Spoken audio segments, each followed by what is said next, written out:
In this video, we're gonna be reviewing the budgeting app Copilot. We're gonna look at the budgeting features, the cost, why you should get it if you shouldn't get it. So stick around, we'll go over all this with you. Let's do it. Okay, so first thing that happens when you open up Copilot is you can try this demo mode. Let's do it. Let's get it.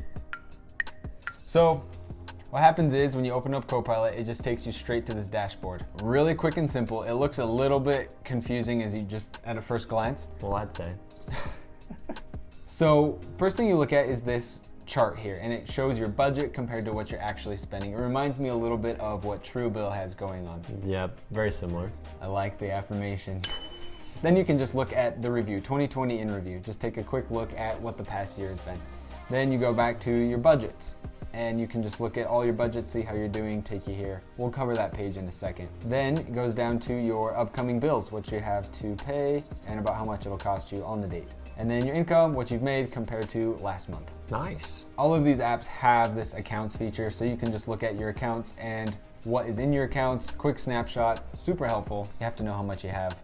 Then you can link your loans and your other things. Wow. Then, like all the other apps, you have your transactions. This one's kind of fun. It just feels really smooth as you're going through it, just like gliding through butter. It's fun, it shows a little month snapshot right there. Yeah, I do like that. It goes through that. Categories. So this is where you have your budget and your specific categories that you have on your budget. Green, good. Red, bad, you're over. Cool thing is it will automatically adjust these budgets based on if you overspent on car and transport, it'll say, hey, you know what, you can't spend this much on shopping. Make it automatic. Boom, baby. And then your recurring expenses. So it tells you how much you have left to pay and how much you've paid so far. Little check marks here and a quick little snapshot at what you have to pay and how much that costs as well. And then some things in the future. Fun things are, if you go over to this setting option here, you can turn on specific alerts that you'd like to see. Some of them just get plain annoying, like I know when I'm getting paid. I don't need an alert to like tell me, hey, I got paid. I mean, that's just me. So if you want low balances so you can avoid overdraft fees, that's a super cool awesome. feature.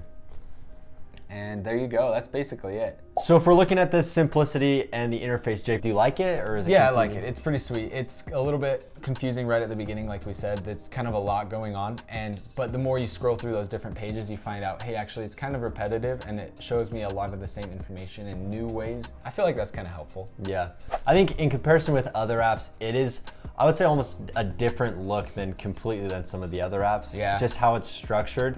But once you figure it out, I think it's pretty easy. I actually really like it. Really easy to use. Yeah. Looks nice too. It does. The other thing we noticed with this app is that it's not super glitchy. It's smooth. There's not a bunch of bugs with it, so that's fantastic. I know with some others, maybe there are a little bit of bugs and glitches. So Ethan, tell me about those graphs. So with the budgeting, there was that one page, if you remember, it showed a bunch of different graphs of the different categories for the budgets you have. It shows how much you've allotted for that category, how much you've spent, and it kind of does a little colors too. If you're getting too close, it's gonna turn a little bit red. Really just the visual learning, we're all about that. The other awesome thing that we really like that we mentioned is it does the automatically readjust your budgets. Yeah. So if you go over in one category, it's gonna say, hey, look, you need to readjust your budgets to spend less in this category to compensate so you don't overspend for that month. Don't spend more than you have.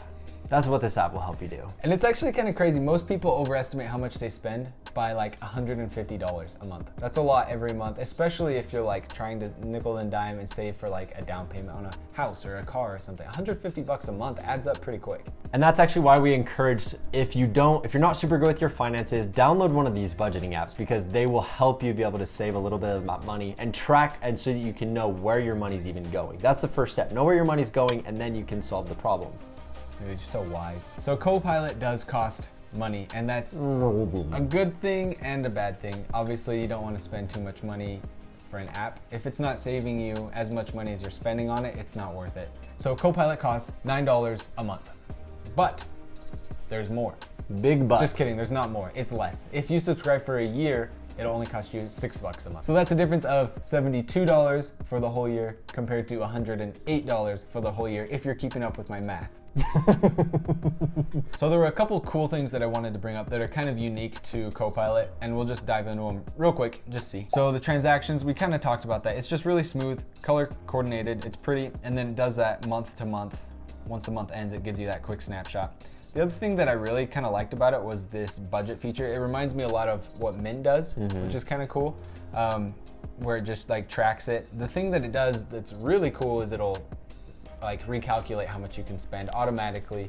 That is super cool. Which is like that is nice.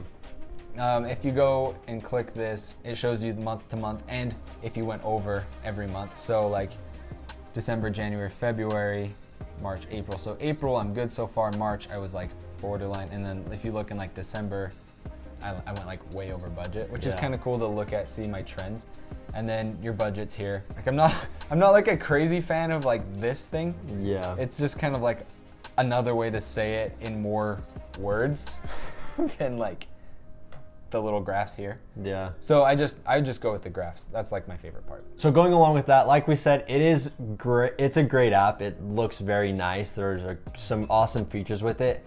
Something that maybe makes it not my app of choice is that it almost just kind of repeats the same thing on like 5 different pages, kind of like what you said.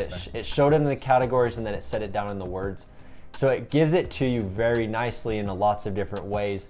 But other than that, it doesn't, I don't think it does a whole bunch for you in the sense of like managing your budget or helping you stick to your budget.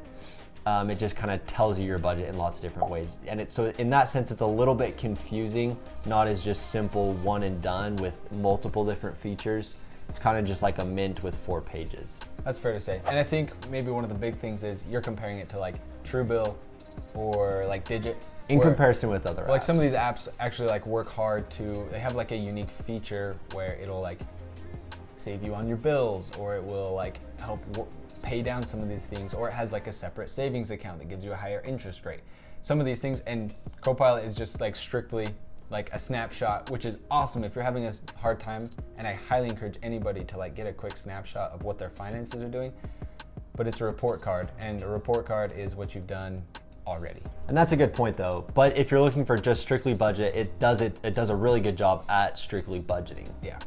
So overall, I would say Copilot, fantastic app, a little bit on the pricey side, $8, $9 a month, $6 a month. But honestly, well worth. It's got awesome visuals. It's a highly developed app. It's super easy to use and very intuitive. It just says a lot of the same things a couple different ways. But great at budgeting. Great at budgeting. So honestly, go check out some of our other videos that we have on tons of other budgeting apps, and there's a bunch out there that we really like. I totally agree. Comment down below if you've seen some of or used some of these other apps. Let us know which ones are your favorite, and let us know if there's an app review that you'd like us to do. So, see you next time.